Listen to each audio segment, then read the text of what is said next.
Welcome to this episode of the Down the Pub podcast. On this episode, I'm once again joined by Derek Simon. Derek's becoming something of a uh, regular on the show, and making his Down the Pub debut is Dave Finlayson. Dave used to work for the club. Did they sack you, or did you move on? I can't remember. I think there's two different stories, but depends who's had more drinks, what the actual answer will be on any given night. And Dave's also a long-suffering Everton fan. God love him. So, although they are doing better than Tottenham in the league this year. So, Dave, welcome to the show. Derek, welcome back as well. I really appreciate you hanging out. Accidental. Yeah. So I saw somebody in the Discord say something about I can't hang on to co-hosts. I think it's because I'm a bit of a prick, to be honest. But hey, we'll see how long you two last hanging around. So It's all about Well, squad rotation, Andrew. You gotta yeah, have fresh legs coming into the lineup every week, right? I feel like we had good training for this at the Celtic Corner in midweek, so Yeah, that's right. That's it's right. fun. Yeah. yeah. Well, we've been practicing. We had like a little dummy run. Obviously, it was a very hectic week for the Wanderers. They played Forge at home, went to Hamilton, played in the Canadian Championship, and then played the game on Saturday against Cavalry. So, like the two top teams from last year. So it was always going to be a hard ask. I don't want to get into Wednesday's game because I'd rather forget it as much as possible. But we did see, like, me and Derek had kind of just talked a little bit about the squad rotation, and Derek thought that we would kind of keep our players for the Saturday because Derek felt the league was a little bit more important. I believe that Patrice had a bit of unfinished business from last year because we got knocked out by the semi-pro team, and it turned out that I was correct, Derek. Yeah. Anyway, so I kind of just want to get your thoughts. As I said, I don't want to talk about the game too much, but were you surprised, Dave, that we didn't rotate the squad for the Canadian Championship? Because I know a lot of people thought that we were going to be bringing in a lot of the kind of fringe players to give them a chance. Yeah, I was interested that we didn't do any rotation there. I think if you look at the week as a whole, that's kind of how I would have taken it on is like if you've got a 1-1-1, then maybe have your two home games where you're going all out for the win against these two very tough teams that we usually handle Hamilton better at home than we do Calgary. So I would have liked to see us have our full I just say our strongest lineup. I do appreciate that it's very early in the season as well. So it is a good opportunity to give these guys that chance. But I thought it was a lot of changes for that game. So I kind of would like to see at least like maybe a couple guys switch out midweek, and then maybe we could switch a couple more as opposed to turning over the whole team. I think we understand why they did it, but I'm not 100% sure. I think if we'd seen that, if we'd flipped it and saw the four changes midweek, and then you went back to regular on Saturday, I think we would have all understood that logic a little bit more. Do you think that the fact that Montreal were awaiting us in the next round played something? Because that obviously would have been a money spinner for us, Derek. Yeah, I think so. And I mean, Montreal's off to kind of a poor start in the league this year, right? So maybe they were looking at that and saying, you beat Forge and you have a shot at an MLS club that's looking a little vulnerable right now, and so that might have played into it too. I think if you'd polled most supporters, they probably would have said between an away match in the cup and two home matches in the league, put the emphasis on the league. But I can see why for the club trying to get a cup win and maybe into the next round against Montreal would be an attractive proposition. Yeah, so you're coming off a bad defeat, I would say. Most defeats are bad, but it was kind of like a tough one to take, and to come all the way back to Halifax to play against the Cavalry team who were well rested. Like they've had a bit of a break. So just looking at the lineups, were you surprised at the fact that he took the three main midfielders that we have? I know I say Johnson's like a steady rock and is always going to start, but we had Caligari, Probo, and Ray all coming out. We were surprised that all three didn't start. Yeah, Caligari in particular because he's such a mainstay of the midfield. But I mean, the squad we saw against Cavs on Saturday is probably what I would have anticipated seeing against Hamilton midweek. So I wasn't totally surprised by that lineup, just maybe a little surprised by the timing of it. So And Anthony too. I was just thinking about that too. I know we don't really want to talk too much in depth about the two games before, but like just having a look back at some of the chances we had, although we didn't play our best games, like we had some really good scoring opportunities, and the save that the Hamilton keeper made midweek at 2-1 on Rhea that he tipped over. I was just like, oh my goodness, it's gonna be one of those. And then we missed a sitter on a header in the box. So like even though we lost the game 3-1, we could have been tied or ahead. And then as I was thinking about the Calgary game too, like just I was even a few minutes ago just watching back the highlights, and the sitter by Telfer and the sitter Mhm. by Bahambula on the header. I'm just like, wow. Like I know it wasn't a great game, but I thought we actually mucked it up in the midfield quite a bit. And I kind of liked that. And I wanted to see that from this team to see if we could break up some of the play. Now, it didn't last the whole game, but there was some interesting things that went on there. So how do you feel about like the obviously we've got different personnel coming in. Do we keep the same shape or how did we adapt to having Biello and Rampersad kind of coming into the midfield? Yeah, I think the shape didn't seem to be that different. I noticed that Biello. So when I watched the game live from the game, and I sit pitch side, so I don't get really that high perspective. But I'm watching back, and after my wife was done yelling at me for rewatching the game after I'd just been to the cold game and watching it, uh, Biello was actually way more of an influence in the game than I thought from watching it live. You don't see it because he's 1-2 touch. It's pretty quick. He's not trying to beat players for pace or anything like that. But he held that shape, but wasn't attacking in the same way that Rhea would have. And we were saying it from other players, and it was really like, let's get the ball to buy and get him to attack one on one. The problem we have with that is when that's Bahambula, there's no one getting past him. There's no one in the box. And so when Bai goes at that intense speed, which I think we've all been crying for over the years, is like beat that player, whip it in the box. But Telfer is still like 12, 13 yards off the end line. Like nobody's getting on the end of that. So there has to be an adjustment by the team to either get more bodies into the box or Bai's got to slow down because there's no one there to finish. It's kind of crazy having to say to a winger to slow down.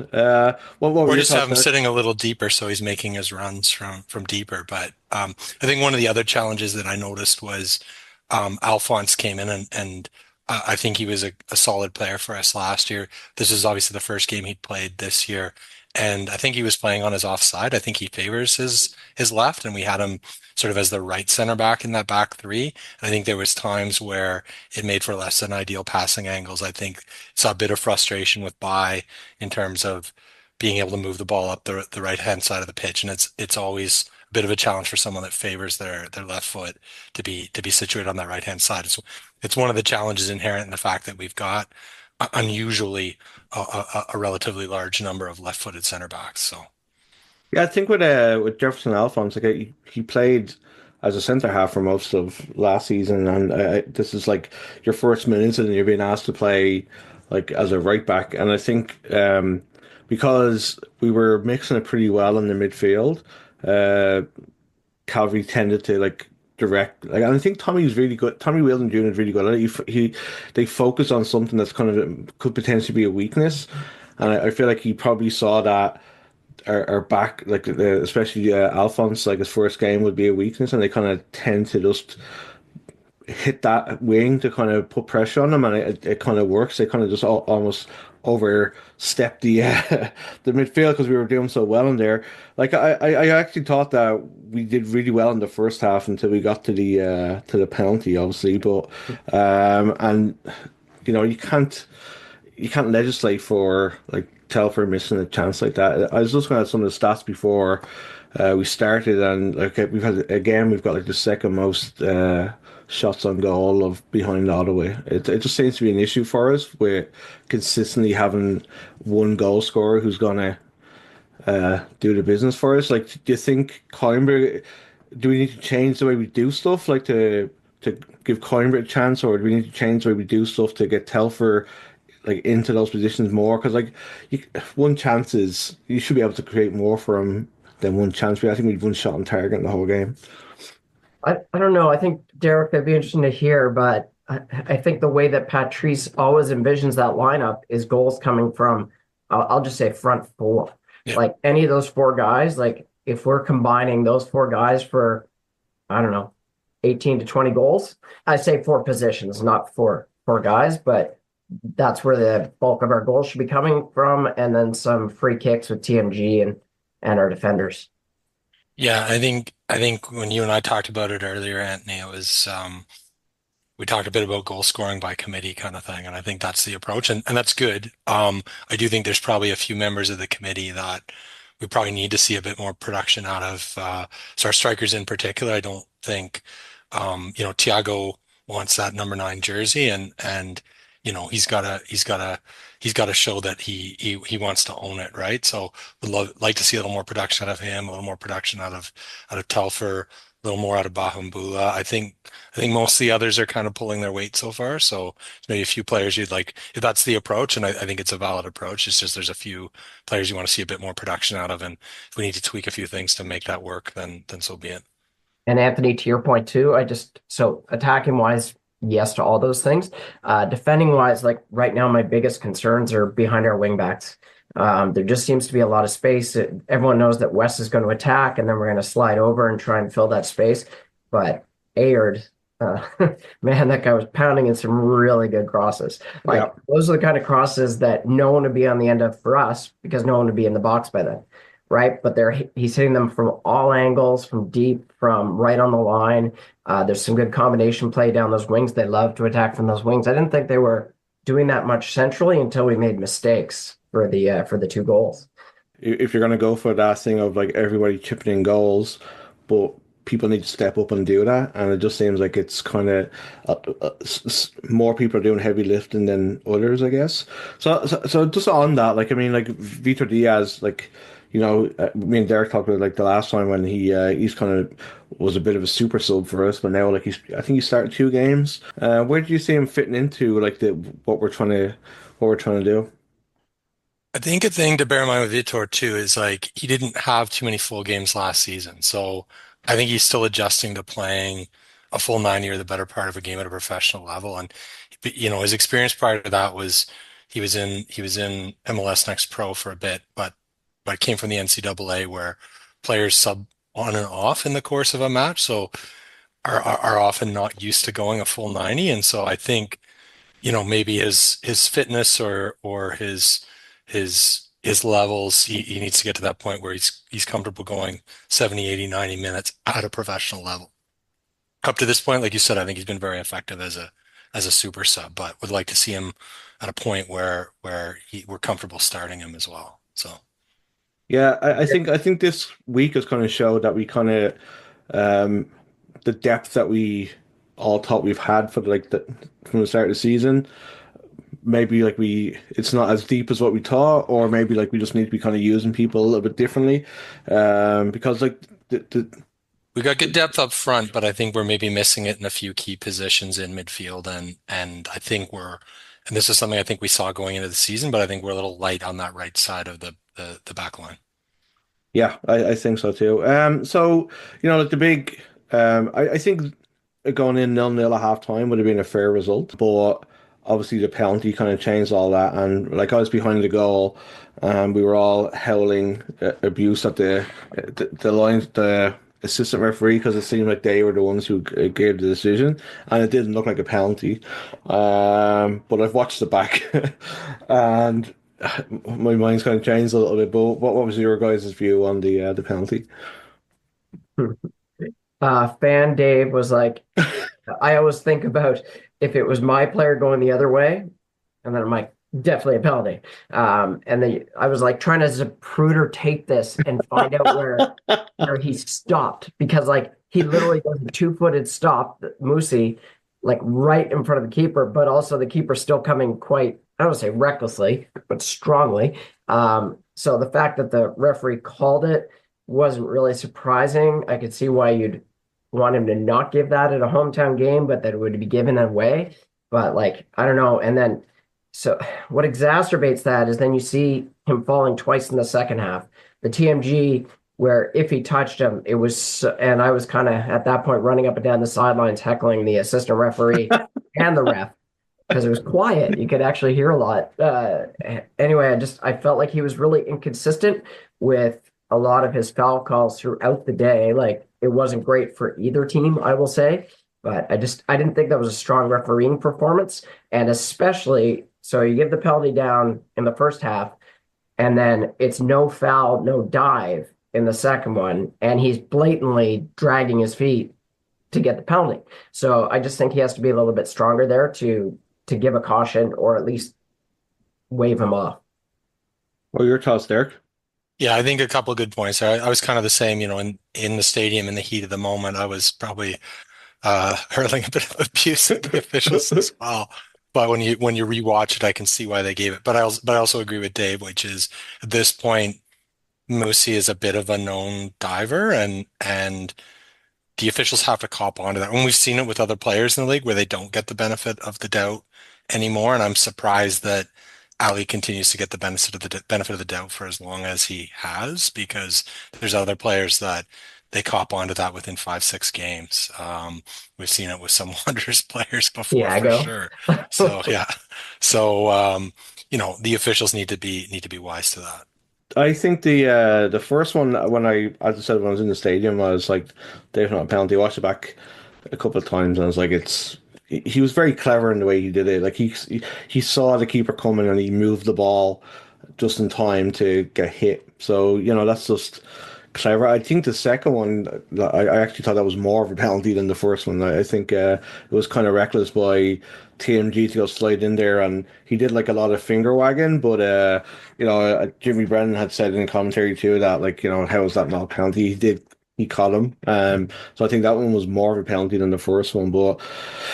It's kind of just the way it goes, it's, it's as you said, like if somebody's a known diver and they're going for stuff, like as soon as they feel any sort of contact, they're going to go down. And unfortunately, they don't have the beauty of video assist and stuff, and it's kind of and the game moves so fast. I don't think like we're watching it like obviously from the side, but when you're in the middle of all that, I can only imagine how fast everything is, and you have to make a split-second decision, right? And then you've got a bunch of drunken yahoos like screaming abuse at you when you're trying to make the decisions, right, Derek? So so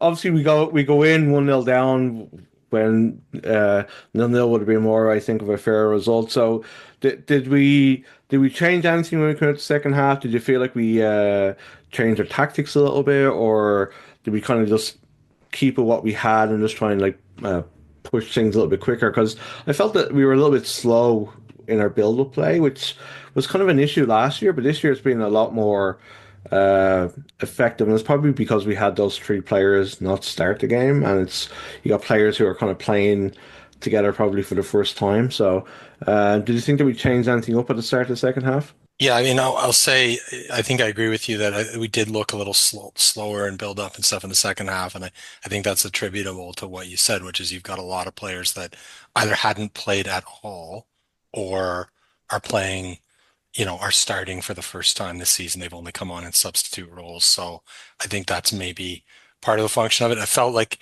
I couldn't quite put my finger on what, but I felt like Cavs made some adjustments in the second half as well, and I'd have to rewatch the match a little more carefully again to see what it was, but we definitely seemed to be under the cosh a bit more in the second half. Now, the good thing is like we didn't seem to allow the penalty to get to us, and things didn't really kind of fall apart till past the 80th minute when things unraveled a bit, and there's some things to criticize there, I think too, but I think it wasn't like what we might have seen last year where a single bad refereeing call causes the team to just unravel completely from that point forward. So take that as a sort of a measured positive, I guess.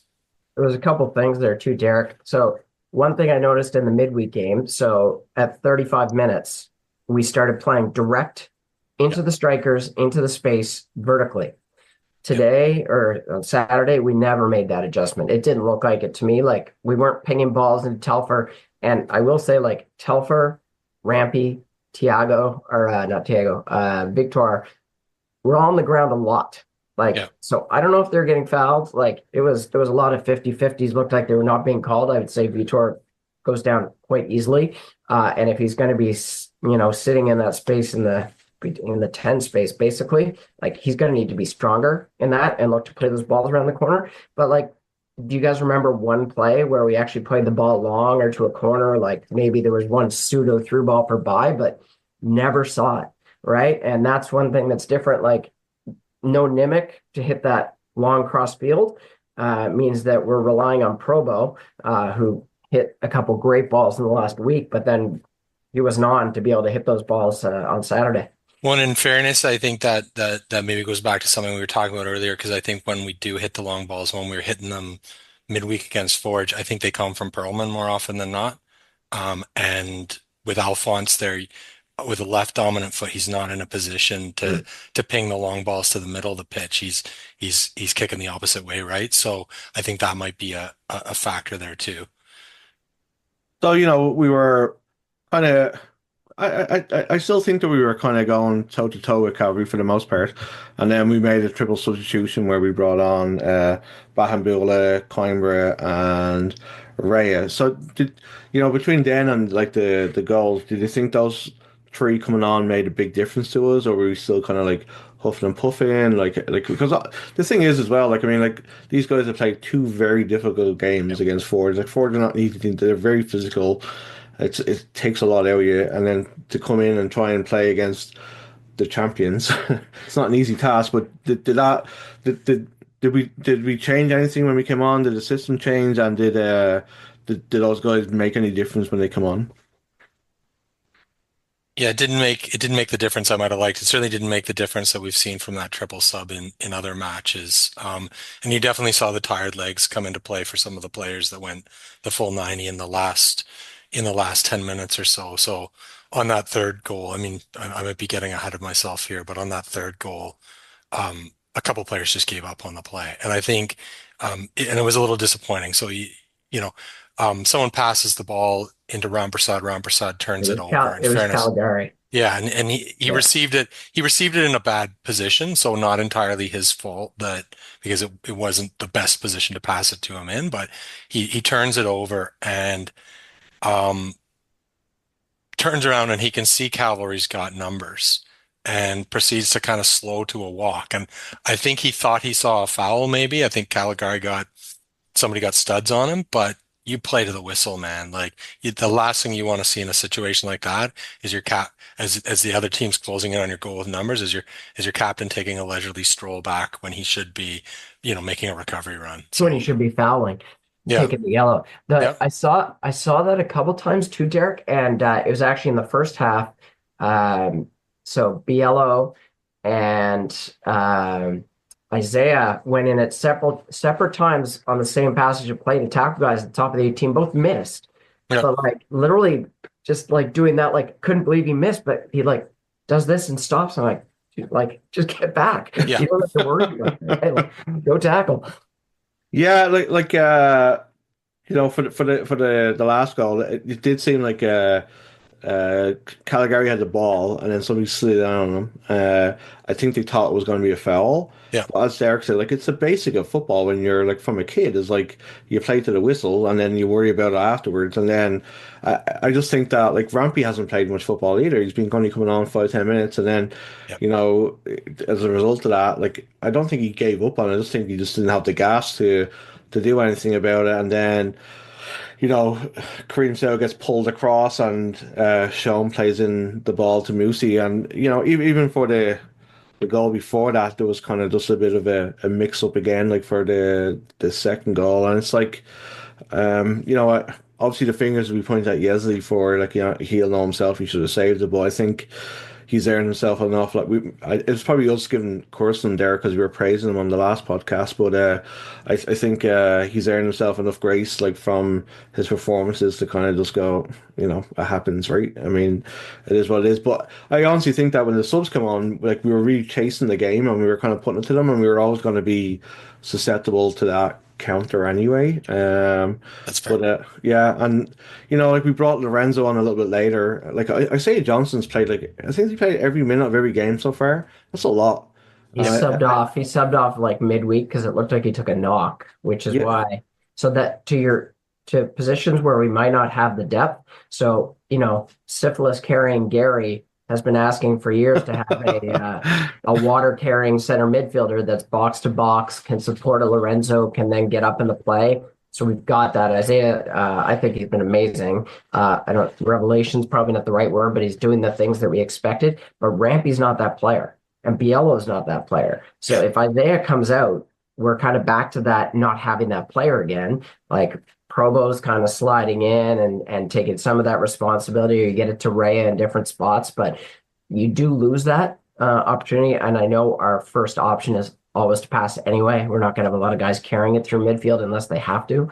But that's just going to be an interesting one for me to keep an eye on this year. For sure. so like that's if you're Patrice. See, this is the thing. I feel for Patrice in so many ways that it's very hard to change a winning team. So the team's doing really well, and then you get this kind of cluster of games together, and you need to make rotations. But what do you do? Because like if he'd made all the changes on Wednesday and we got beaten, people would be complaining. You know what I mean? So it's like when you're a coach, it's difficult. And as you said, like with a player like Isaiah Johnson, it's hard to keep him out of the team, but you kind of know you have to because he can't play every game, or if he gets injured, like we're fucked basically. Like I mean, if you were a coach, how would you manage it? Yeah, it's tough. It's tough. I mean, that being said, like circumstance, the word circumstances and stuff was kind of thrown around in the post game, and every club has had to deal with those circumstances so far this season. Every club has had that fixture congestion due to the Can Champ match. Not everyone had it this week, in fairness. Cavs had it the week before. We had to play 3-8. Cavs had to play 3-7, and they came away with 2 wins in those games. So, other teams are dealing with that reality and are finding a way to deal with that reality. So, I mean, it's something we got to look at is what are other But to be clubs doing? fair, Derek, let's have a look at the teams they were playing. Right? Yeah. Yeah. It's not Well, two Hamilton and one Cavs. yeah, fair enough. Like Yeah. Edmonton Scottish was one of the teams they played. That being said, when we had a midweek match against a semi-pro team last year, we Oh yeah. remember how that ended, Right. right? So you can't take those semi-pro games for I, granted, is all I I'm just think saying. so. There's this squad balancing. It'd be interesting to see like what Mark Watson what he's saying like behind it because we haven't really heard from him since the Yeah. season started.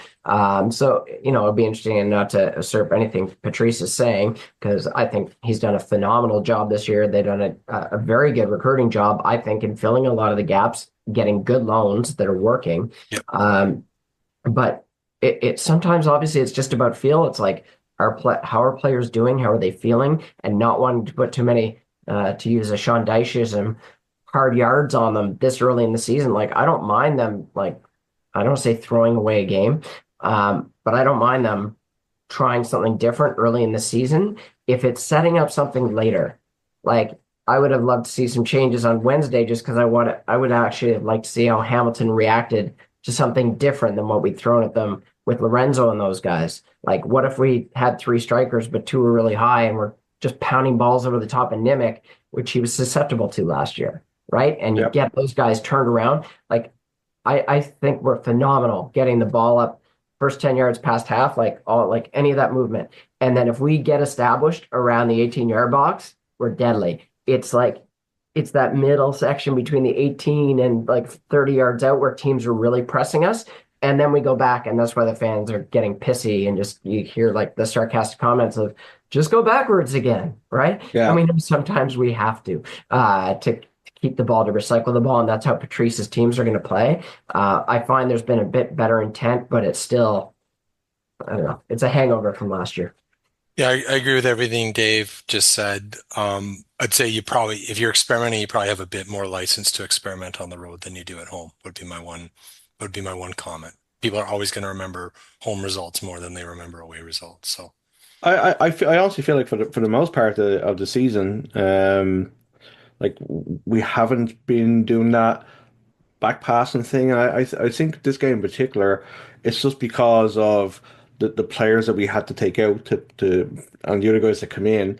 It's just a different dynamic, you know what I mean? And it's like and in fairness to Calvi, they were quite happy for us to have the ball because we weren't really threatening them that much. We didn't have that many outlets. So, I just think that Tommy did a really good job in on how he set his team up, and I don't think this is a crisis moment. I think we've got a week off. I think it is before the next one in Vancouver, and I think I wouldn't go pressing panic buttons just yet. I think we played two of the best teams in the league. I think we played really well in the first game against Forge. We had some chances in the second one, and we actually had some chances in this one too. So We're trying to not put a talking about under 21 minutes. We're not talking about red yeah, shirts. We're not talking exactly. about coaches not making subs. So I would say that they've answered all those things from last year, and now it's just being consistent. And like, if we come back and beat Vancouver and go, okay, like we're back, let's go. Yeah, and so that's some positivity there. Jesus, what's happening, huh? My God, I might get back in the good books. So, obviously, I just want to get your thoughts a little bit. We're so used to the Wanderers grounds just being jam-packed every game.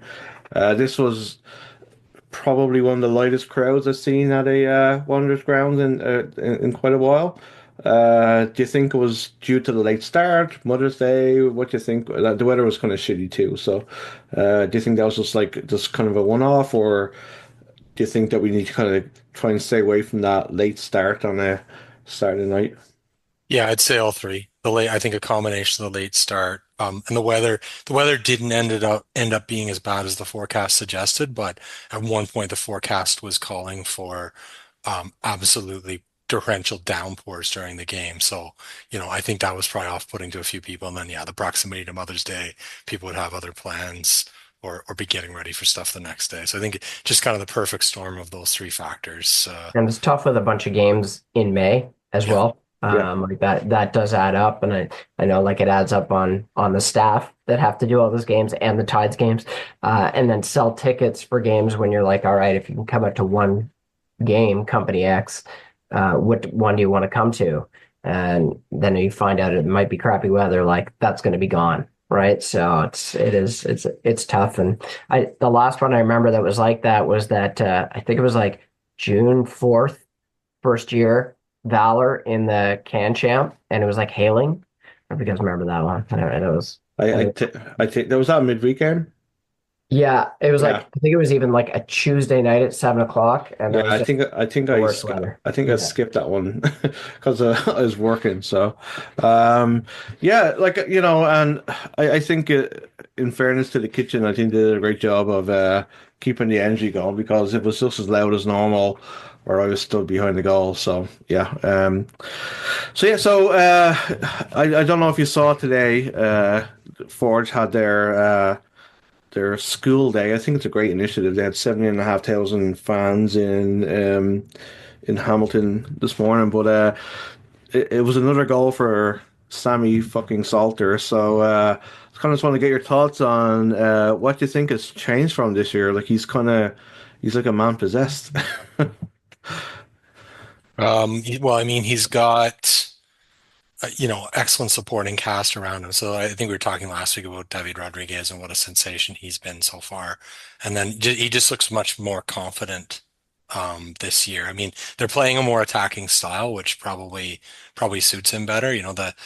The very defensive Atletico style of previous years is gone, and they're a very attacking side now, and still averaging what 3 goals a game. So I think that suits him. He seems very confident. I hope maybe if he lights it up enough, he gets a transfer to a bigger club, and we get to share that transfer fee because I think we've got a sell-on clause for him. So maybe he gets the big move to Atletico Madrid, and the Wanderers make some money off of it. They That might be would be, taking Rodriguez first. yeah, Yeah, my you're spot God. on, Derek. I've only seen bits and pieces, but they're playing quicker going forward, so they're creating way more chances in the box, lots of crosses, and Rodriguez is a gravity puller. Like guys are scared poopless of him now, and so that's leaving a lot of room for our friend Sam.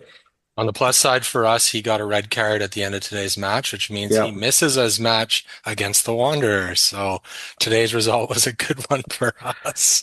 I've watched a little bit of Alba's games, and Sam Salter's not just his like the goal scoring thing, which has been like his confidence is through the roof, just as like his hold up play or his ability just to kind of keep the ball moving.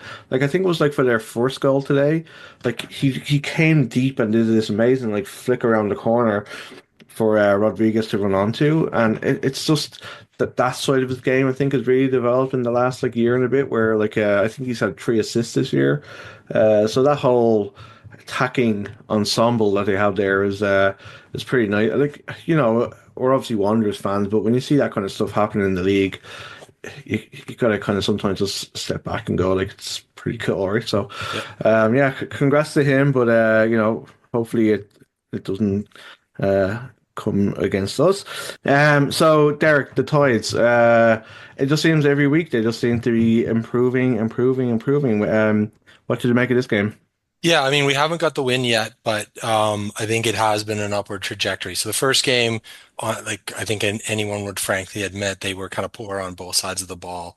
That second game in Vancouver, they were defensively solid, good defensive structure, but didn't have a lot going forward. That being said, I thought they were unlucky not to come away with a draw. It took an absolute screamer of a goal to beat them, and they had a legitimate penalty shout that was ignored. So I mean they maybe unlucky not to come away with the draw in this one. Going up against the Montreal Roses, who at that point had won all three of their games, have looked like the class of the league so far. I'll be honest, I was a little concerned. I thought we looked like the better team for large parts of that match. They were defensively sound. They offered a lot going forward. Montreal had their chances, but a lot of them they were forcing it to the outside, and so they weren't great high probability goal scoring chances and they had a lot of good chance. What I thought was another legitimate penalty shout that Yep. was ignored, and could easily have come away with the 3 points there. So yeah, they've improved steadily from week to week.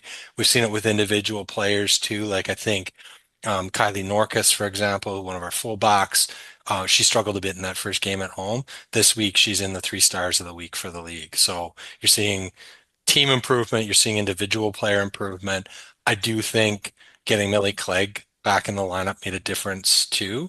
So she's this young New Zealand international that came in. I think she had a hamstring injury early in the season and wasn't available for the first 2 games. And she came in this game in the second half, and I thought added some extra life to our offense.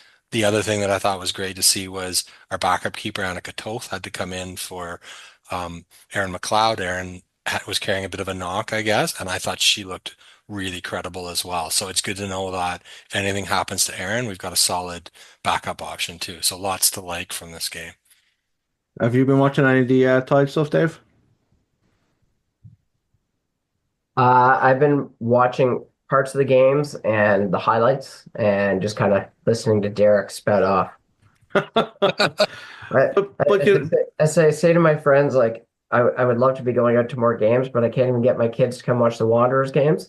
Yeah. So adding another match every other weekend is going to be difficult for me. But I am watching intently. I'm interested to see how the club does on the business side of it. They have a great array of sponsors. The league has done really well. I'm really excited to kind of watch them grow, and I think it adds a very strong business case to getting that stadium built. So I just hope that they continue with what they're doing. And Lewis is a great coach and he's a proven developer. So even if they're not winning a lot this year, like that'll be a good squad for next year. We talked a bit before, Anthony, too, I think about how like a successful men's team, a successful women's team are not mutually exclusive. They're mutually reinforcing in a lot of ways, and we saw that on Saturday. So because the games were back to back, there was a watch party at Kai Brady's beforehand, which then fed into a pre-game for the Wanderers, and then everyone headed over to the Wanderers ground. So you had a great turnout for the Tides.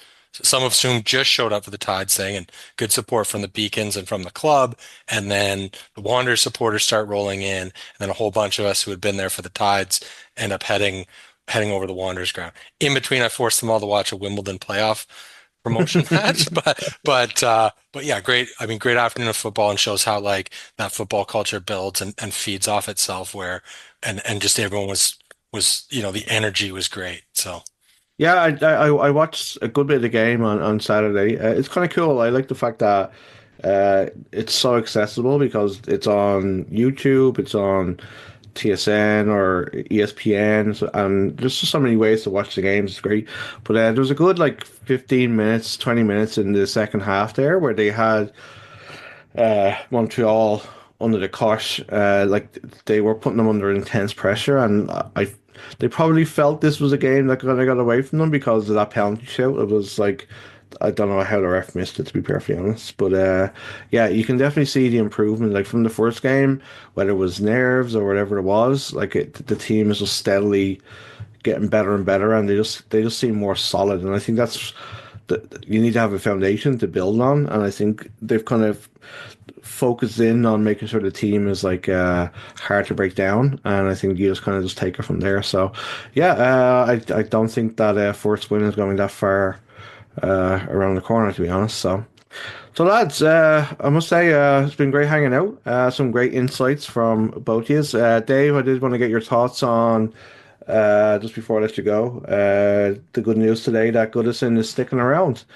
Yeah, super excited. Yeah. Super excited for that. So I don't know if the drawings were actually real or some Everton fan architects that were doing some redraws on them. But the women's and the under 21s are going to keep Goodison as their home games, which is also great for all the businesses that were going to be. I don't know if they were going to be closing, but that would be a bit of a painful experience for them. It's great to be able to keep it. This Sunday morning, 8 o'clock is our last men's game there bright and early. And Dave Bravo and I and a few friends will get together, and there'll be some crying, I'm sure. Maybe from the state of our play, and maybe because Goodison's going away. We'll figure it out if we lose to Southampton, which, by the way, on the cards 100%. Oh, it'd be like a total Everton thing to do. Like after like beating Fulham 3-1, and then you end up getting beaten by Southampton in your last game at home. But like it's one of those kind of classic old stadiums, and you kind of hate to see them going. I'm super super happy that they're keeping it around, and I hope that they kind of keep tours, like so people can go and do a tour of it, because it's so culturally significant in Liverpool and in England that I'm really happy that it's being kept around.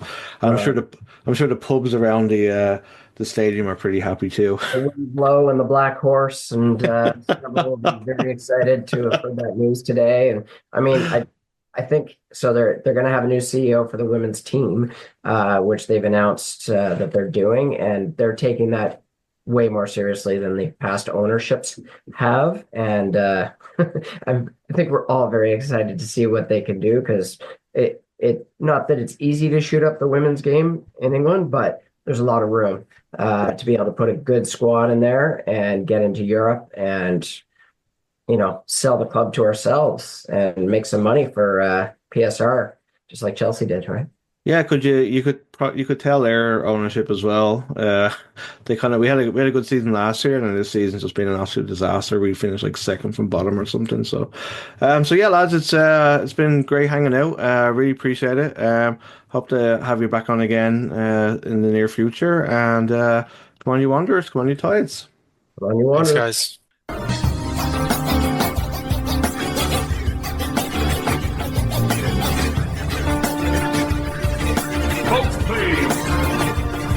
Right foot, please. Time to drink up, folks. Get out. Out to foot.